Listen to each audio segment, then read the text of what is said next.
I think the greatest challenge women must overcome is themselves.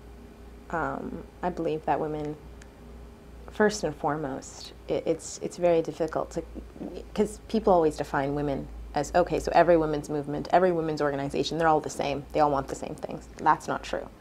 But there tends to be this disagreement amongst society and amongst organizations and amongst, you know, who will put forth, who will be the woman in the political position that we're going to all count on, who's going to be the woman in the economic position that we're going to use as kind of an example for ourselves and for our children. And I think that's the wrong way about it. I don't think you need to have one woman in politics. I don't think all the women need to agree. All the men don't agree. But I believe that women need to start voicing their opinions and respecting each other's opinions and realizing that once they work as a collective whole, will be so much stronger than working as individuals. You can always have your differences, but you know, to me I'm a member of a very large family. I have 10 brothers and sisters.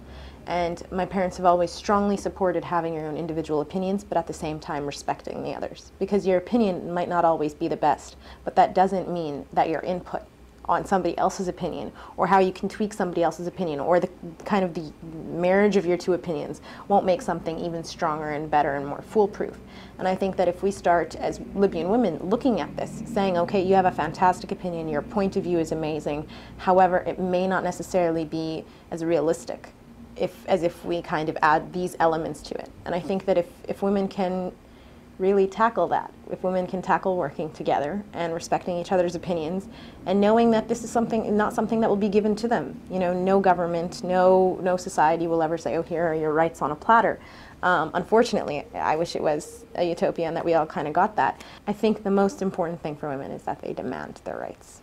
I think above and beyond anything else, that they work together as a collective whole and they demand their rights. Because if they just expect it to come to them, it never will. And if they don't get outraged, and if they don't get proactive, and if we as women don't sit down and say, okay, so this clearly didn't go our way, but what will? What can we do? How can we implement our policies? How can we, because no one's going to open the door, so how can we force it open? And I think there needs to be a strong sense of unity in that approach, because as always, you know, the more numbers you have, the more powerful you are in this kind of situation, as well as a strong sense of respect for, you know, for each other's opinions and for the situation that you're in and for the goals that you have. But I definitely think that they need to overcome themselves in a sense.